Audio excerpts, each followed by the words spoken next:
here on the front straightaway.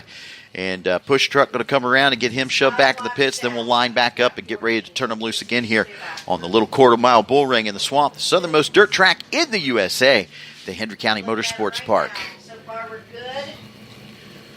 Bobby Adams, still your leader out front in the number 2. In the second spot, going to be the big 60 of Billy Barrington. And up to third, the 911 car of Robert Kissam, having a great run.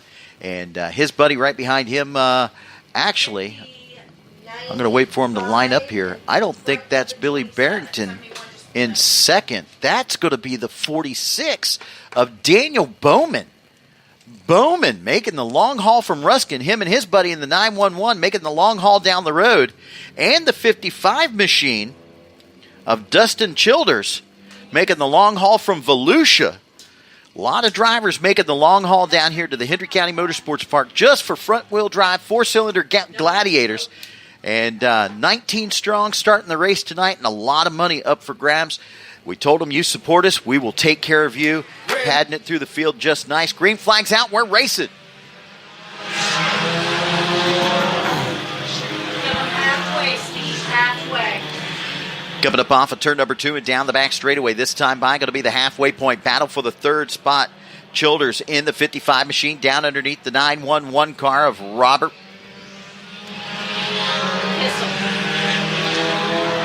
Kissam in the 911 car, trying to keep it down to the inside. He can't quite do it. Here comes the 55 to Childers back on the inside.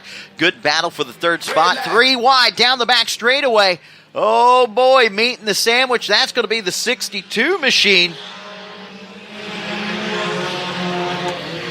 Jeffrey Maynard still hanging on to that center spot. Jimmy Lubert. Oh, turn 1. Who is that? Ryan Letcher. Wow. Ryan Letcher in the 27 and trying another to get car it slowed down. And I think that is the 29 machine. 2 cars got together. One got slammed in the rear end. And he's able to pull away. The other car that got hit from behind is still stalled up there in turn 1. I think that is Stephanie Mathis. No, that's Stephanie Mathis is right there. So the 27 has got a messed up front end. The back of the rear end on the other car there is stalled in turn 1, and we go under caution. So Could that be the 55? might be the 55 car possibly. Dustin Childers. Because I don't have the 55 out there no more. Yeah, I do believe that might be Dustin Childers. Somebody stopping with the red car. That's going to be Daniel Bowman stopping down here. He is our second or third place car. Nice. And might have seen something on the track, and race director Scotty K. Jr. going to come down here on the track and talk to Daniel Bowman. And waiting to get a push truck over there to turn number 1. Tow truck going to come over. Looks like the right front has collapsed on that car down there in turn number 1. Do believe that's the 55 of Dustin Childers. He had made the long haul down from Volusia. That's right. And tough break for him, as that's probably going to end his night. One more race remains after this race concludes for the Gladiators. You know, I go all over the country. They call them Gladiators here in the Everglades. We call them U-Cars. We call them SCDRA. We call them front-wheel drives. We call them Hornets. We call them, Bombers. Are you calling for me? Road Warriors. Hornets. They have so many different names. U-Cars. You can afford racing. Probably the most economical, affordable, and fun time you can have in starting your racing career. Definitely. This class was very tough to build down here. And when we came back this season, our track owner, Ken Kinney, actually went out and sought out these 4-cylinder cars. And he wanted front-runner cars, and he was going out and buying them. Really? And turning around. He let like rent to drive or something? Well, no. He'd bring them back and sell them for a couple $100 less than what he bought them for. And with the promise, just to put somebody in a race car. Well, just to get somebody in the car, and also with the promise that they would support us. And it took off. It started working. We had 5 or 6 of them. It got built up real quick. And, of course, now look what we got right now, and it has just built over the years.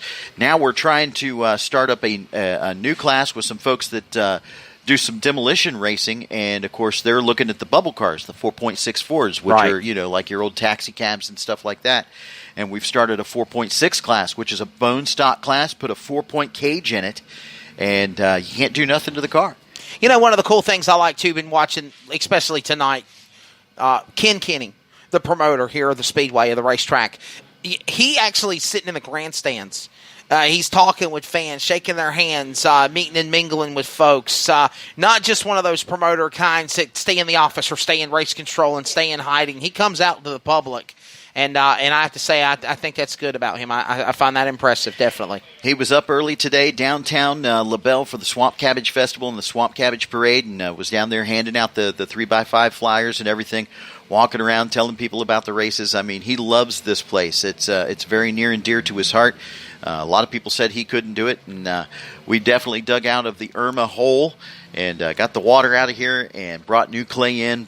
We built the new VIP down there. We have the new restrooms. We're building a sports bar.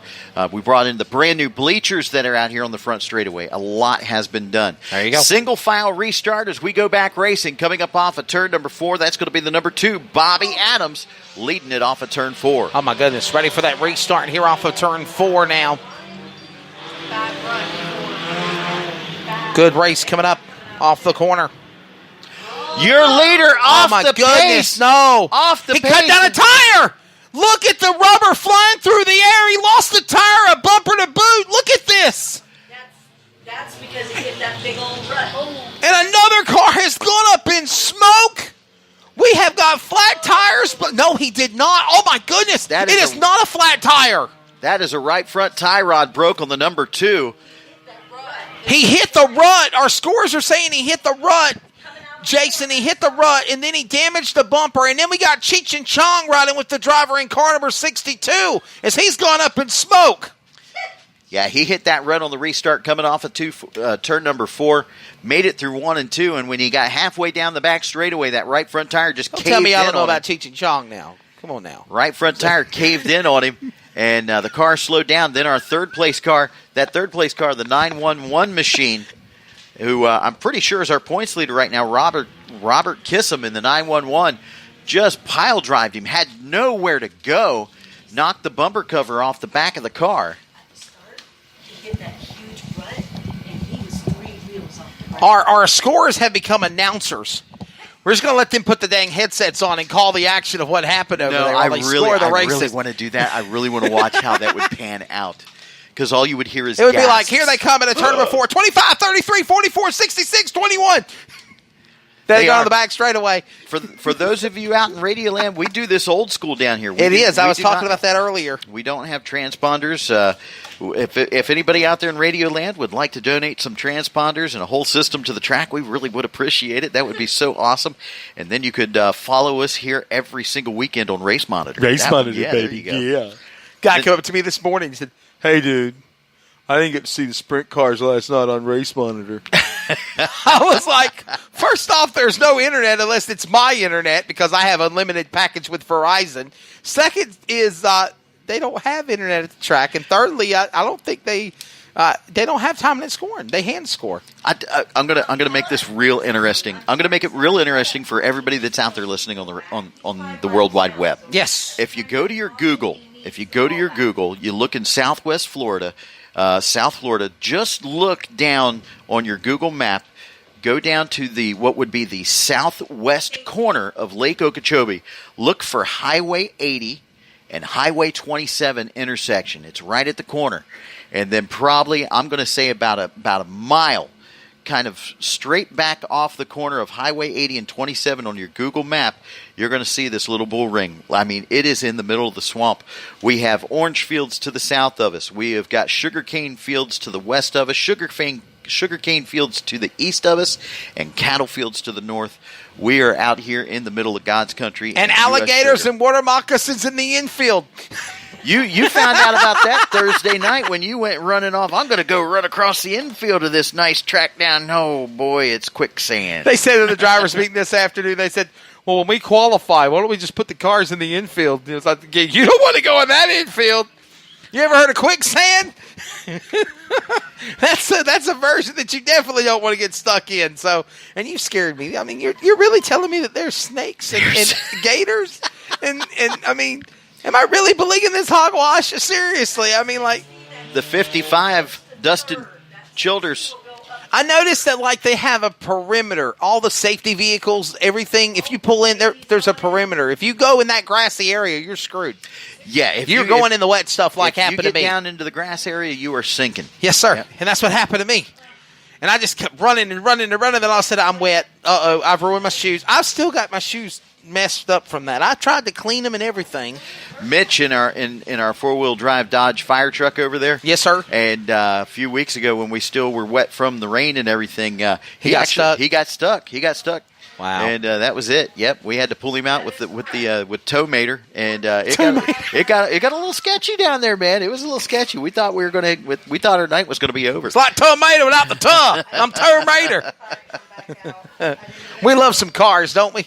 I tell you what, I am very excited about what's going on up front right now. It was a tough break for the number 2 of Bobby Adams. He was in control of this race, was hanging tough the whole time. But now that's going to turn the lead over to the 46 machine of Daniel Bowman. And right behind him going to be the 911 of Robert Kissam. Those drivers making the long haul all the way from Ruskin, Florida, down here to our little bull ring, supporting us down here.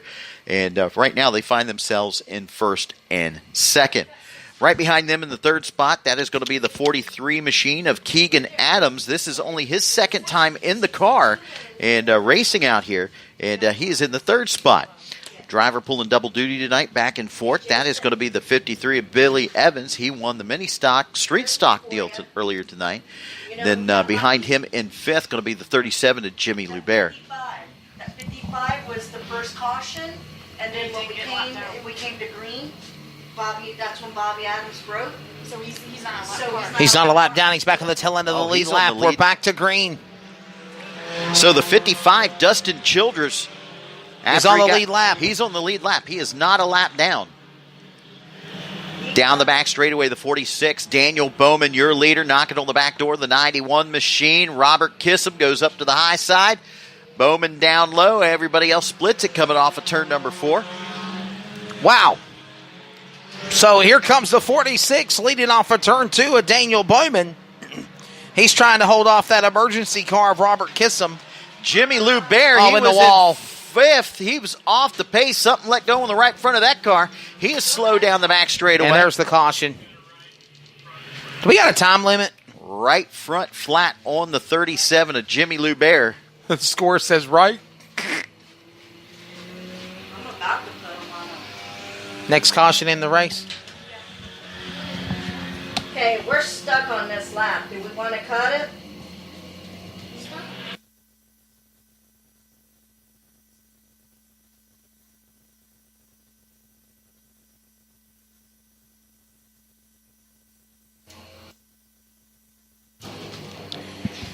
We understand drivers are racing with broken tie rods, Jason Beckner, and a whole bunch of other cool stuff, man, letting it all hang out. Aren't they waiting for like $1,000 to win tonight? I mean, that's pretty darn good money for you cars. The cutoff, I think, was 20 cars was for $1,000. They had 19. Oh, man. And I think it was like 8 or 9 or something like that. That's still not bad. Well, Kenny said he was going to turn around and he was going to pad it back through the field and take care of the guys that showed up and supported us. There you go. We're sticking because it's a big race. It's a big money race. Because it's a big money race, they're going to go to the finish. By the way, good morning to you. It's Sunday.